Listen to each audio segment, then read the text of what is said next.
সংযুক্ত আরব আমিরাতের দুবাইয়ে সর্ববৃহৎ দেশীয় মৌসুমী ফলের উৎসব অনুষ্ঠিত হয়েছে। গত রবিবার 20 জুলাই দুবাইয়ের আয়োজন করে বাংলাদেশ বিজনেস অ্যাসোসিয়েশন আবির।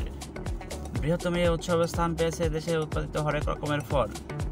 ফল উৎসবের আহ্বায়ক ও বাংলাদেশ বিজনেস অ্যাসোসিয়েশনের সাধারণ সম্পাদক আলহাজ ইয়াকুব সনিকের সভাপতিত্বে প্রধান অতিথি ছিলেন দুবাইয়ের বাংলাদেশ কমার্শিয়াল কাউন্সিলর আশিস কুমার সরকার। বিশেষ অতিথি হিসেবে বক্তব্য রাখেন জনতা ব্যাংকের সিইও মোহাম্মদ কামরুজ্জামান, কমিটির নেতা ইঞ্জিনিয়ার মোহাম্মদ সালাউদ্দিন, বাংলাদেশ বিজনেস অ্যাসোসিয়েশনের সভাপতি জুলফিকার ওসমান।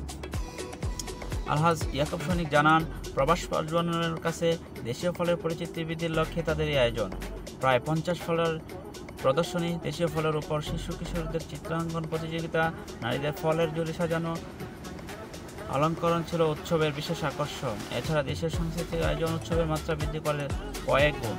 প্রধান অতিথি আশিস কুমার সরকার বলেন, বিদেশি মৌসুমীর ফল উৎসবের ধারাবাহিকতা রাখা গেলে ভিনদেশিদের কাছে দেশীয় ফলের পরিচিতি আরও বৃদ্ধি পাবে। এতে দেশীয় ফলের রপ্তানিও বৃদ্ধি পাবে। উৎসবে আগত অতিথিরা আগামীতে এই আয়োজনের পরিসর বৃদ্ধির অনুরোধ জানান।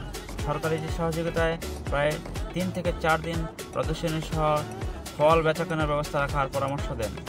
সাংবাদিক কামরুল হাসান জনি ও তন্নি সাবরিনের সঞ্চালনায় এ সময় আরও উপস্থিত ছিলেন কমিটির নেতা আলহাজ সারাফাতুল্লাহ, এনাম চৌধুরী, আজিম উদ্দিন, সিরাজ নওয়াজ, মুসা আল মামুন, আজমান বাংলাদেশ সমিতির সভাপতি আব্দুল কুদ্দুস, শারজা বাংলাদেশ সমিতির সিনিয়র সভাপতি শাহাদাত হোসেন, উম্মাল কোয়েন সামাজিক সাংস্কৃতিক কেন্দ্রের সভাপতি মুজিবুর রহমান, আখতার হোসেন সিআইপি, মোহাম্মদ বদরুল আলম সিআইপি, সংগঠন আবুল কালাম, বাংলাদেশ লেডিস ক্লাব ইউএর প্রতিষ্ঠাতা এডমিন লিজা হোসেন ও সভাপতি লাবণ্য আদিল।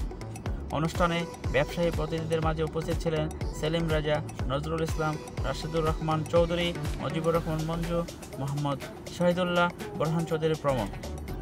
ফল উৎসবে 25 জন সাংবাদিক ও 8 জন শিল্পীকে বিশেষ সম্মাননা প্রদান করা হয়। এ সময় সাংবাদিক নেতৃবৃন্দ, শিল্পী সমিতির সহ আমিরাতের বিভিন্ন প্রদেশ থেকে আসা প্রায় 700 শতাধিক বাংলাদেশিদের এতে অংশগ্রহণ নেন।